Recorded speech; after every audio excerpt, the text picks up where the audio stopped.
अस्सलाम वालेकुम। खालिद सैफुद्दीन 28 दिसंबर की कॉल लेके आपके साथ चलते हैं आप रैप अप सेशन की जानिब। आज का सेशन मुझे बहुत अच्छा लगा और मैं दिन में ये कहता मेरा बड़ा इंटरेस्टिंग है। हालांकि वो जो हमारा लेवल था 40,347 307 के ऊपर ट्रेड नहीं कर सका और जिसकी वजह से हमें एग्जॉर्शन मिली और स्लोली एंड ग्रेजुअली वो नीचे ही चलता चला गया। बल्कि बीच में मेरे ख़्याल में 1 बजे के अराउंड शायद मैंने ये कहा भी था कि शायद मार्केट और नीचे ना जाए, मगर ऐसा नहीं हुआ। उल्टा हुआ उसका कि मार्केट फिर उसने नया लो बना दिया 39,705 का। मार्केट अच्छी मुझे इसलिए लगी कि मार्केट में मुझे पैनिक नज़र नहीं आया। और क्योंकि मैं कल की कॉल में ये तस्करा कर चुका था कि मार्केट 800 पॉइंट रिकवर कर चुकी है, तो अब थोड़ा सा आप तैयारी पकड़ ले कि अगर कोई एग्जॉर्शन होती है तो आपको निकलना चाहिए। जो एग्जॉर्शन में निकलता है वही बाय बैक कर सकता है। मैं कभी भी बड़े बड़े दावे या बड़े बड़े लेवल्स नहीं बताता कि यहाँ से मार्केट 50,000 हो जाएगी, लाख हो जाएगी। रियलिटी बेस ट्रेडिंग होनी चाहिए। तो अगर रियलिटी बेस्ड ट्रेडिंग की बात करें तो मैंने कल आपको ये बता दिया था कि आज नहीं तो कल लाजमी हमें एग्जॉर्शन मिलेगी, क्योंकि ये एक साइकिल होता है मार्केट का कि मार्केट जब परफॉर्म करती है तो अपने आप को करेक्ट करती है। तो हैरान कुन बात नहीं, कोई परेशानी की बात नहीं है। समझदार ट्रेडर वहाँ से निकलते भी हैं। बहुत से स्टॉक जो मतलब ज़्यादा ऊपर आ चुके होते हैं उनको भी करेक्शन की ज़रूरत होती है, तो उससे निकलना चाहिए होता है। और फिर बहुत सारे स्टॉक जो भी अंडर परफॉर्म कर रहे होते हैं तो वो परफॉर्म करते हैं आगे, तो उस वक्त फिर मार्केट उनको लेके चलती है। क्योंकि मार्केट में अगर 600 स्टॉक है तो 600 के 600 स्टॉक नहीं परफॉर्म कर रहे होते रोज़ाना। अगर आप देखें तो रोज़ाना मुश्किल से सही मानों में तो 60-70 या 100 भी नहीं, 60 भी मुश्किल से अच्छी परफॉर्मेंस वाले स्टॉक मिलते हैं। तो लिहाजा इसलिए मुझे परेशान को बिल्कुल भी नहीं लगा कि अप्रोप्रिएट करेक्शन थी, एक्सपेक्टेड, वो हो गई और 800 पॉइंट रिकवर किए थे हमने और 350 पॉइंट की करेक्शन हो गई। अब यहाँ पर जो परेशानी शुरू हुई है वो क्लोजिंग से शुरू हुई है। क्यों?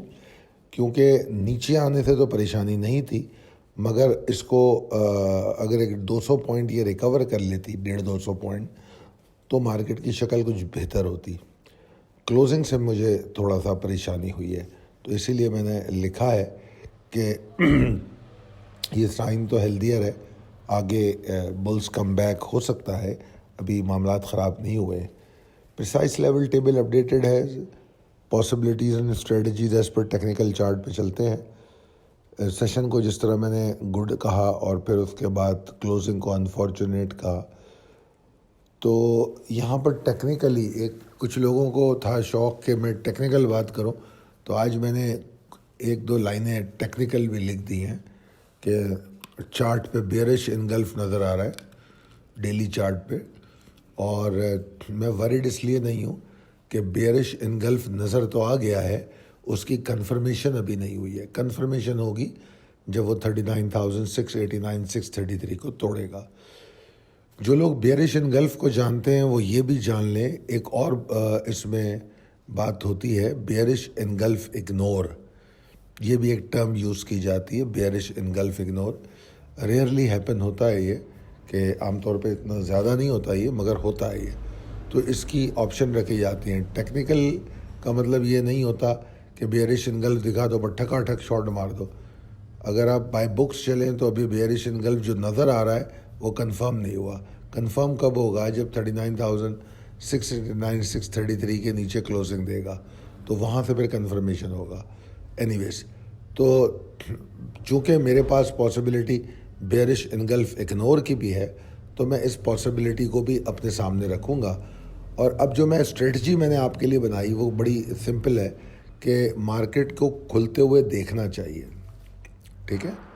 और बेशक लिमिटें प्लेस कर दें सेलिंग की, उससे फ़र्क नहीं पड़ता, कि वो तो अच्छा ही होता है कि अगर आप किसी रेजिस्टेंस लेवल पे अपनी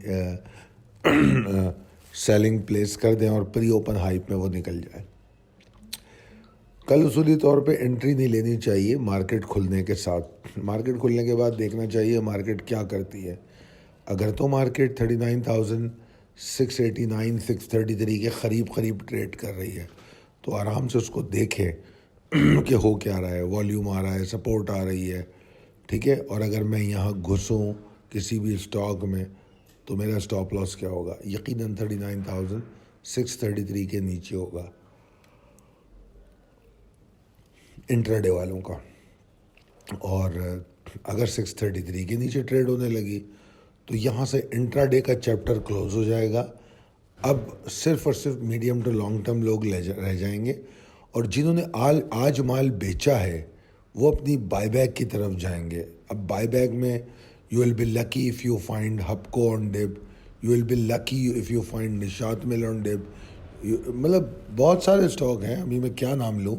میں اسکرپٹ کال میں ذرا دیکھ کے بتاؤں گا آپ کو، ابھی بغیر دیکھے کہنا اپروپریٹ نہیں ہے، میں دیکھ کے بتاؤں گا آپ کو. تو بہت سارے اسٹاک ہوں گے جن سے آپ نکلیں. آج آپ کے ابھی اگر ریسنٹ 2-3 دنوں میں دیکھیں تو اینگرو میں آپ نے اچھا گین لیا ہے، اور ٹی آر جی میں آپ نے اچھی ٹریڈ کی ہے، نیٹ سول میں آپ نے اچھی ٹریڈ کر لی، اور کافی سارے اسٹاک ہیں. اب 3 دن پہلے آپ نے ایک دن میں ہیسکال میں بڑی زبردست ٹریڈ کر لی تھی.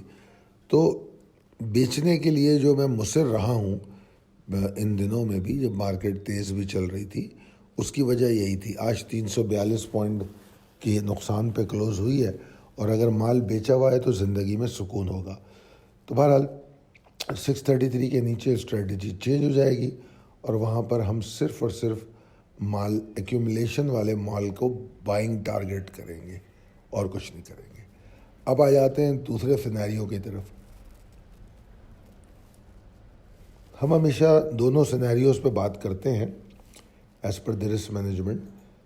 اگر تو مارکیٹ صبح پازیٹیو ٹریڈ کرتی ہے اور 39,911 کے اوپر رکنا شروع ہو جاتی ہے تو ہمیں ایک شارٹ ویو فوراً مل جائے گی، جس کا پہلا ہدف جو ہوگا 4,148، پھر 225 اور پھر 300 والا لیول. اور جو اصل بلز میں انرجی آتی ہے وہ 40,347 کے اوپر ہے. اور میں یہ بھی بتا دوں کہ اگر 39,911 کے اوپر بھی مارکیٹ رک گئی تو بیسیکلی آپ کی مارکیٹ جو ہے سیٹل ہونے کی طرف چل پڑی. مارکیٹ سیٹل ہو رہی ہے. آج کا جو 352 پوائنٹ کا لاس ہے وہ کریکشن میں تھا، وہ کریکٹ ہو گیا، تو وہ لاس نہیں ہوگا، وہ کریکشن لے چکا. اسٹاک تبدیل ہو جائیں گے اور ہم دوبارہ اوپر ٹریڈ کرنے لگیں گے. تو یہ اوور آل سچویشن ہے، اور آپ کے جو آراء ہیں، سوالات ہیں، اس کا جواب میں اگلی ویڈیو میں دیتا ہوں. Thank you. اچھا، یہ بات میں بتا دوں آپ کو کہ جو ہیپی نیو ایئر آفر ہے، اس میں بڑی زبردست قسم کی کوئی ڈیل شعیب صاحب دے رہے ہیں. آپ اس نمبر پہ رابطہ کریں 0345619043. اور میں اپنے ممبرز کو خاص بات یہ بتا دوں کہ جس طرح دسمبر پورٹ فولیو دیا گیا تھا، انشاءاللہ تعالی جنوری کے مہینے میں نیا پورٹ فولیو دیا جائے گا، کیونکہ اللہ کی ذات سے امید ہے بہت سارے اسٹاک سے ہم باہر آئیں گے، کیش ہمارے ہاتھ میں ہوگا تو ہم سیکنڈ پورٹ فولیو کی بائنگ بھی کر پائیں گے. جیسے پی پی ایل جو ہے، آپ نے دیکھا ہوگا آج ہم پی پی ایل سے بھی نکلیں تو پی پی ایل کے پیسے ہمارے پاس موجود ہیں، او جی ڈی سی کے پیسے موجود ہیں. تو اگر ہمیں دوبارہ ایکیومولیشن کرنی ہے ان کی تو وہ بھی کر سکتے ہیں ہم. اور اگر ہم اس 4th کوارٹر پورٹ فولیو کے مزید اسٹاک سے باہر آتے ہیں تو ہم پھر نئے پورٹ فولیو میں انٹری لینی شروع کریں گے. اس کو کہتے ہیں ریسکیجولنگ آف پورٹ فولیو. تو انشاءاللہ ہم وہ بھی کرنے جا رہے ہیں. دعا کروں گا آپ لوگ کامیاب ٹریڈ کریں. بہت شکریہ. اللہ حافظ.